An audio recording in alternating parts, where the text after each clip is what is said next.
আর এবার চোখ রাখবো জেলার আরো কিছু গুরুত্বপূর্ণ খবরে। জেলার খবর মানে জি 24 ঘন্টা।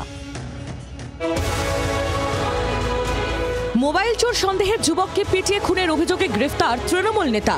12 এপ্রিল ক্যানিং পূর্ব বিধানসভার চন্দনেশ্বর থানার গাজীপাড়া এলাকায় মোবাইল চুরির সন্দেহে এক যুবককে পিটিয়ে খুনের অভিযোগ ওঠে এলাকার যুব তৃণমূল কংগ্রেসের সহ সম্পাদক আনিসুর রহমান ওরফে রনির বিরুদ্ধে।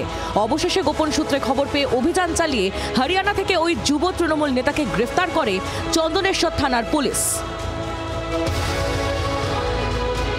জঙ্গল লাগোয়া চা বলয়ে বন দফতরের সচেতনতা শিবিরের আয়োজন জলপাইগুড়ির কলাবাড়ি চা বাগানে। বিভিন্ন সময় বন্যপ্রাণীদের হামলার শিকার হতে হয় জঙ্গল এলাকার চা বাগান এবং বনবস্তিবাসীদের। অনেকের প্রাণ যায়, অনেকেই আহত হন বন্যপ্রাণীদের হামলায়। এবার মানুষ এবং বন্যপ্রাণীর মধ্যে সংঘাত রুখতে বন দফতরের তরফে এই সচেতনতা শিবিরের আয়োজন করা হয়। চা বাগানের ম্যানেজার এবং চা শ্রমিকদের পাশে থাকার বার্তাও দেন বন দফতরের অফিসার এবং কর্মীরা। পথ দুর্ঘটনায় মৃত্যু বাইক আরোহীর। দক্ষিণ চব্বিশ পরগনার কাকদ্বীপের বটপাড়া বাস স্ট্যান্ডের কাছে দুর্ঘটনা ঘটে।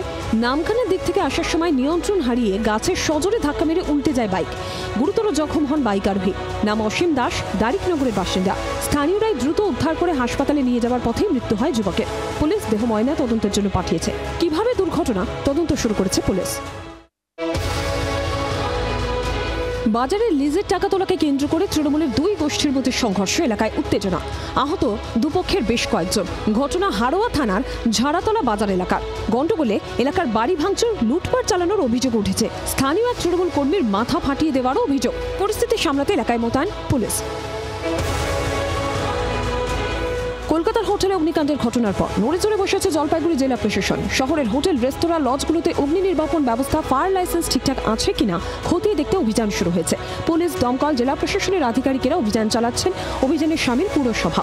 শুধুমাত্র অগ্নি নির্বাপন ব্যবস্থা থাকলেই হবে না, কর্মীদের দিয়ে নিয়মিত মক ড্রিল করাতে হবে বলে প্রশাসনের নির্দেশ। সেক্ষেত্রে দমকল বা প্রশাসনের কোনো সহযোগিতা লাগলে সেটাও করা হবে বলে দমকলের তরফে জানানো হয়েছে। এই অভিযান লাগাতার চলবে বলেই প্রশাসন সূত্রে খবর।